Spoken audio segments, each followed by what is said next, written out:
AQA question 3 for GCSE English Language Paper 1 isn't easy. It is a tricky question for you to get your teeth into.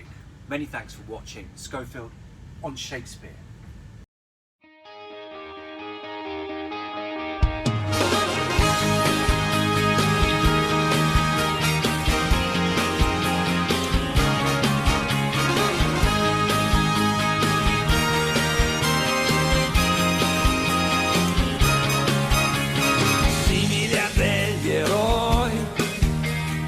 Abbiamo il cuore a strisce, portaci dove vuoi. Analysing structure well is significantly harder than analysing language. Here are 9 possible ways to exploring structure. Press pause to read them through and jot down the ones you find helpful. The video will resume in 5 seconds time.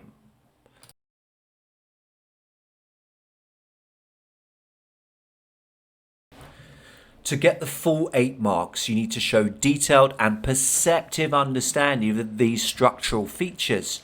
Again, harder to do in relation to analysing language. So let's look at a question and an exam-style extract. You now need to think about the whole of the source. How has the writer structured the text to interest you as a reader?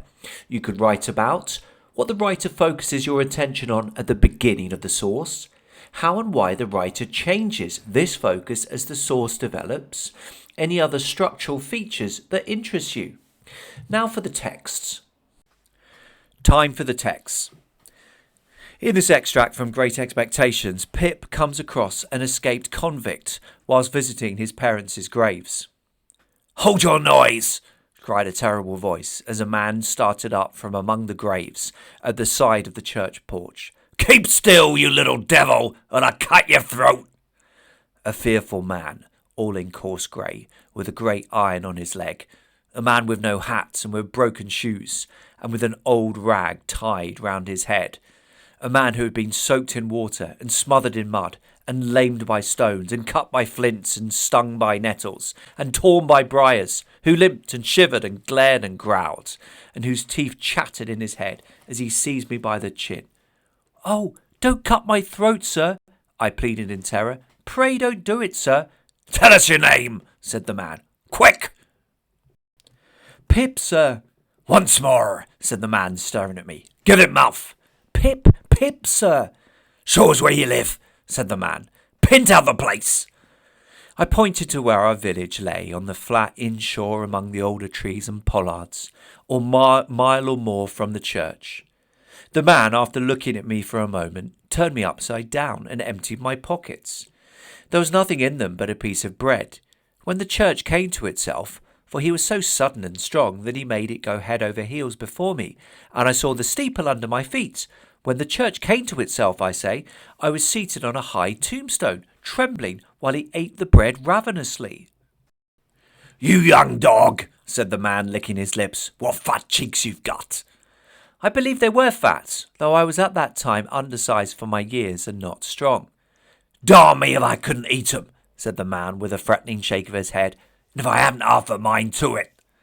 I earnestly expressed my hope that he wouldn't, and held tighter to the tombstone on which he had put me, partly to keep myself upon it, partly to keep myself from crying. "Now looky here," said the man. "Where's your mother?" "There, sir," said I. He started, made a short run, and stopped and looked over his shoulder. "There, sir," I timidly explained. "Also Georgiana. That's my mother." "Oh," said he, coming back. "And is that your father along of your mother?" "Yes, sir," said I. "Him too, late of this parish." How confident are you with these kinds of questions? If you are not that confident, you may find it helpful to look at my annotations, which are about to flash up on screen within 5-second intervals.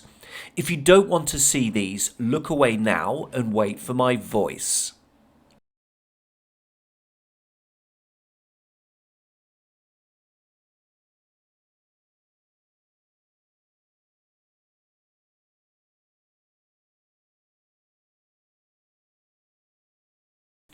Time to have a go at writing your own response, but before doing so, Remember that when writing about structure, you may also want to use some of these phrases.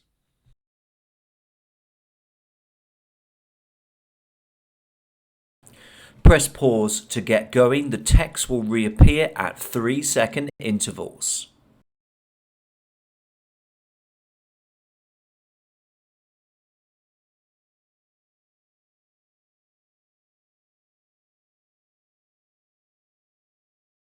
So, how did you get on? Delicious, cheeky question 3 response that would get full marks. Compare it now with mine. The opening of the extract is immediately engaging in its use of dramatic dialogue. The convict roars, "Hold your noise!" and "Keep still!" The use of threatening, exclamatory sentences creates a tense atmosphere as the reader wonders who the speaker is, whether he may be dangerous, and how the child will react. It's notable that the writer positions this dialogue before fully introducing us to the convict. We only hear a terrible voice and have to wait until the second paragraph for a more detailed visual description. This builds up a sense of tense anticipation.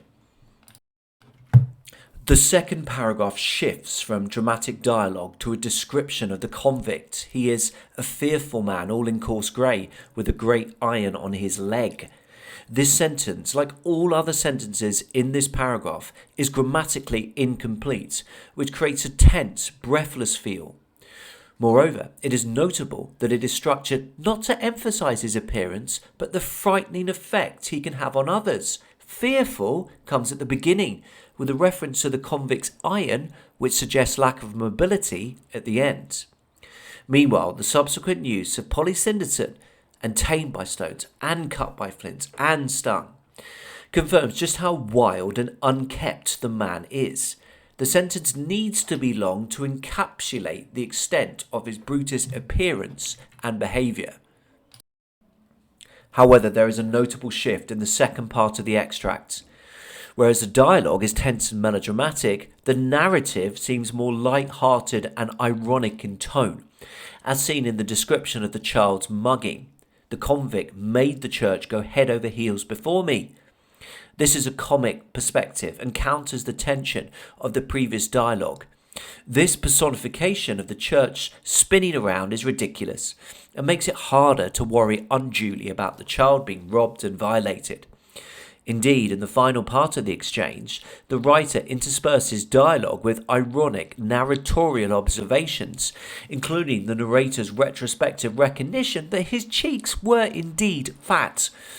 This interests and engages the reader, as we no longer particularly worry about whether the child may come to harm, but instead enjoy the discrepancy between the more mature, self-deprecating narrator and his younger, naive self.